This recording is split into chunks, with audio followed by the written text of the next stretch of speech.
ធនាគារកណ្ដាលសហរដ្ឋអាមេរិកបដិញ្ញារក្សាស្ថិរភាពតម្លៃនិងបានចាប់ផ្ដើមពិនិត្យឡើងវិញយ៉ាងទូលំទូលាយលើប្រតិបត្តិការគោលនយោបាយរូបិយវត្ថុ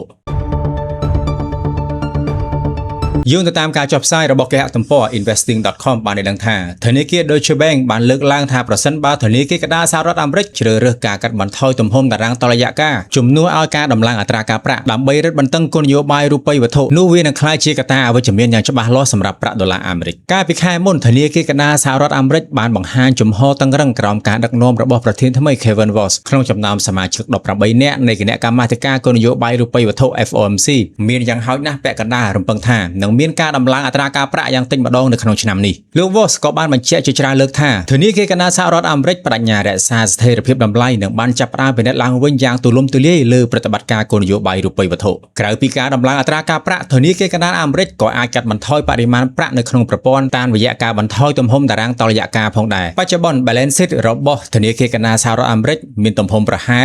6.7 trillion ដុល្លារបន្ទាប់ពីធ្លាក់ចុះពីកម្រិតខ្ពស់ប្រមាណ 9 trillion ដុល្លារនៅក្នុងឆ្នាំ2022លោក George Saravelos ប្រធានផ្នែកស្រាវជ្រាវទីផ្សារប្តូរប្រាក់របស់ Deutsche Bank បានលើកយកបទពិសោធន៍របស់ធនាគារកណ្ដាលជប៉ុនមកធ្វើជាគំរូក្នុងការវិតម្លៃផលប៉ះពាល់នៃការកាត់បន្ថយ balance sheet លើប្រាក់ដុល្លារដោយលោកបាននិយាយថាទោះបីជាមានការរិះគន់ថាធនាគារកណ្ដាលជប៉ុនយឺតយ៉ាវនៅក្នុងការដំឡើងអត្រាការប្រាក់ក៏ដោយប៉ុន្តែក្នុងរយៈពេលប្រមាណឆ្នាំចុងក្រោយនេះធនាគារកណ្ដាលនៃប្រទេសជប៉ុនបានដកសាច់ប្រាក់ចេញពីប្រព័ន្ធក្នុងល្បឿនលឿនបំផុតដោយអនុញ្ញាតឲ្យសញ្ញាប័ណ្ណរដ្ឋជប៉ុនផុតកំណត់ដោយមិនបន្តទិញវិញល្បឿននៃការរឹតបន្តឹងបែបនេះ QT របស់ជប៉ុនគឺខ្លាំងជាងបណ្ដាប្រទេស G10 ជាច្រើនលោកបន្ថែមទៀតថាមេរៀនសំខាន់មានពីរចំណុចដោយទី1ការកាត់បន្ថយ balance sheet មិនមែនជាកត្តាវិជ្ជមានសម្រាប់រូបិយប័ណ្ណទេប្រសិនបើវាមិនត្រូវបានអមដោយការកើនឡើងនៃអត្រាផលចំណេញសញ្ញាប័ណ្ណរយៈពេលខ្លីជាឧទាហរណ៍ប្រាក់យេនជប៉ុនបានធ្លាក់ដល់កម្រិតទាបបំផុតក្នុងរយៈពេល40ឆ្នាំទោះបីជាធនាគារកណ្ដាលជប៉ុនកំពុងកាត់បន្ថយ balance sheet ក៏ដោយនេះបង្ហាញថា QT តែមួយមុខមិនធានាថារូបិយប័ណ្ណនឹងឡើងថ្លៃនោះទេ